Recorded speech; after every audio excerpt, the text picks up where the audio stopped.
Hi అండి అందరికీ, నేను మీ హారిక జైపాల్ ఇంకొక లేటెస్ట్ అప్డేట్తో వచ్చాను.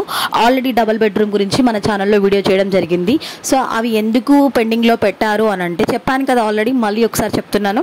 అవి water facility and drainage, current, ఇంకా చిన్న చిన్న పనులు అలాగే పెండింగ్లో ఉన్నాయంట. అవి కంప్లీట్ చేసినాక ఇచ్చేస్తాము అని చెప్పారు కదా. సో అయితే మరి అందరికీ డబుల్ బెడ్రూమ్స్ ఇల్లు రావు కదా. మరి మిగిలిన వాళ్ళకి L2లో ఉన్న వాళ్ళకి మరి ఏమి ఇస్తారు, ఎప్పుడు ఇస్తారు అనే డిస్కషన్ నడుస్తుంది కదా. సో వాళ్ళకి ఎప్పుడు ఇస్తారు, ఎక్కడ ఇస్తారు, ఎలా ఇస్తారు అనేది ఈ వీడియోలో మనం క్లియర్గా ఎక్స్ప్లెయిన్ చేస్తానన్నమాట. సో లేట్ చేయకుండా వీడియోలోకి వెళ్ళిపోదాం.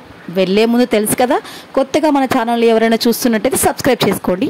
వీడియో నచ్చితే మర్చిపోకుండా ఒక లైక్ చేయండి. ఈ ఇన్ఫర్మేషన్ ఇంకొంతమందికి మీలాగా టెన్షన్ పడే వాళ్ళకి రీచ్ అవుతుంది.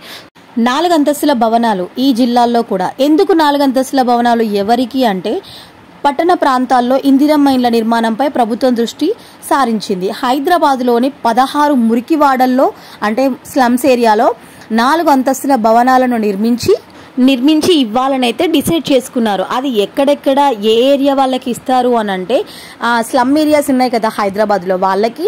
అట్ ద సేమ్ టైం అదే తరహాలో వరంగల్, నిజామాబాద్, కరీంనగర్, మహబూబ్ నగర్, నల్గొండ జిల్లాల్లోనూ ఈ ఇందిరమ్మ ఇండ్లను నిర్మిస్తామని ఆయన తెలిపారు. అయితే ఓన్లీ ఇల్లు ఇవ్వడం వల్ల వాళ్ళకు ఏదో ఆసరా కల్పించినట్టు కాదు, వాళ్ళ జీవనోపాధిని కూడా పెంచినట్టే అని చెప్పేసి మంత్రి పొంగులేటి గారు అయితే చెప్పారు. ఖచ్చితంగా అయితే 4 అంతస్తుల వరకు G+4 అయితే కట్టించిస్తే అప్పుడు ప్లేస్ కూడా కొంచెం సేవ్ అవుతుంది కదా. అట్లా ఒక్క G+4లో 3 ఫ్యామిలీస్ 4 ఫ్యామిలీస్ అడ్జస్ట్ అవ్వచ్చు కదా. సో అలాగా ప్లాన్ చేస్తున్నారు. అట్ ద సేమ్ టైం మళ్ళీ ఇంకా మాకు ఇలా వద్దు అనుకున్న వాళ్ళకి వాళ్ళే ప్లేసెస్ ఎక్కడున్నాయో వెతికి జాగా ఇచ్చి, at the same time L1 వాళ్ళకి ఎలా ఇచ్చారో 5 lakhs అలాగే ఇస్తారంట L2లో ఉన్న వాళ్ళకి. ఇది గుడ్ న్యూసే కదా మరి. సో మర్చిపోకుండా అయితే ఒక లైక్ చేయండి. సో నాకు ఈ ఇందిరమ్మ ఇండ్ల కమిటీలో పనిచేసే వాళ్ళు నాకు కొంచెం బాగా తెలిసిన వాళ్ళు అనమాట. వాళ్ళకి ఏ ఇన్ఫర్మేషన్ వచ్చినా నాకు షేర్ చేస్తారు. సో నేను ఆ ఇన్ఫర్మేషన్ మళ్ళీ మీకు ప్రూఫ్ కావాలి కదా, సో వచ్చిందాక ఆగి ఆ తర్వాత మీకు పోస్ట్ చేస్తున్నాను అనమాట. ఇందిరమ్మ ఇండ్లకు ఎంతమంది ఎంపిక అయ్యారో తెలుసా? మరో లిస్టు ఎప్పుడంటే, తెలంగాణలో ఇందిరమ్మ ఇండ్ల పథకం కింద 2.10 lakhs మెంబర్స్ లబ్ధిదారులు ఎంపిక అయ్యారని మంత్రి పొంగులేటి శ్రీనివాసరెడ్డి వెల్లడించారు. వచ్చే నెలాఖరులోపు మిగతా పేర్లు సిద్ధమవుతాయని ఆయన చెప్పారు. ITDA పరిధిలో గిరిజనులకు 9,200 ఇళ్లు మంజూరు చేశారు. హైదరాబాద్లో మురికివాడలో పాటు వరంగల్, నిజామాబాద్, కరీంనగర్, మహబూబ్ నగర్, నల్గొండ జిల్లాల్లో బహుళ అంతస్తుల భవనాలు నిర్మించి ఇస్తామని మంత్రి పొంగులేటి గారు అయితే క్లియర్ కట్గా అయితే చెప్పారనమాట. సో ఈ ప్రాసెస్ అంతా లబ్ధిదారులను ఎంపిక చేసి అవి స్టార్ట్ చేసేది ఎప్పుడు అంటే 10th లోపు అయితే ఫైనల్ లిస్ట్ రెడీ చేయాలి అని చెప్పారనమాట. మిగిలిన అర్హుల జాబితా కూడా సిద్ధమవుతుందని మంత్రి వెల్లడించారనమాట. అంటే June 10th లోపు.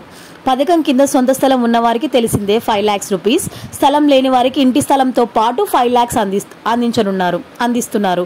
అదే మాకు ఇట్లా వద్దు, అంతస్తులలోపు ఒక జాగలా కావాలని ఎవరైనా ఇంట్రెస్టెడ్ ఉంటే వాళ్ళకు సేమ్ జాగా ఇచ్చి 5 lakhs కట్టుకోవడానికి ఇచ్చేస్తారనమాట. ఈ పైలట్ ప్రాజెక్టు పురోగతి విస్తరణ ప్రణాళికలు ఏంటి అంటే, పైలట్ ప్రాజెక్టు కింద 42,000 ఇండ్లు మంజూరు చేశారు కదా. వాటిలో 24,000 గృహాలు ఇప్పటికే నిర్మాణం ప్రారంభమైంది. అయితే సుమారు 100 ఇండ్లు గృహప్రవేశానికి సిద్ధంగా ఉన్నాయని మంత్రి తెలిపారనమాట. సో ఇది క్లియర్ కట్ అనమాట. నెక్స్ట్ ఏంటి అంటే, లబ్ధిదారుని వీళ్ళు అంటే ఎంపిక చేస్తారు కదా, ఆ ఎంపిక చేసే ప్రాసెస్ కూడా ఓన్లీ కాంగ్రెస్ పార్టీ వాళ్ళు చేస్తే ఓన్లీ మీ పార్టీ వాళ్ళకే ఇచ్చుకున్నారంటారని ఒక 40% పేర్లను వీళ్ళు సెలెక్ట్ చేసి మిగిలిన 60% అనేది ప్రతిపక్ష ఎమ్మెల్యేలకు సూచించమని కోరారనమాట. మొత్తం వాళ్ళే ఇచ్చేస్తే, ఎంపిక చేసేస్తే మళ్ళీ అంటారు కదా ఓన్లీ మీ కాంగ్రెస్ వాళ్ళకే ఇచ్చుకున్నారు ఇల్లులు, వేరే ప్రతిపక్ష పార్టీ వాళ్ళకి ఇవ్వలేదు అంటారని చెప్పేసి. సో వాళ్ళు 40% వీళ్ళు సెలెక్ట్ చేయాలి, 60% వాళ్ళు సెలెక్ట్ చేయాలని చెప్పేసి డిసైడ్ చేసుకున్నారు. ఇది ఈరోజు వీడియో. మీకు నచ్చితే మర్చిపోకుండా ఒక లైక్ చేయండి. సో కొత్తగా మన ఛానల్ని ఎవరైనా చూస్తున్నట్టయితే సబ్స్క్రైబ్ చేసుకోండి. Thank you.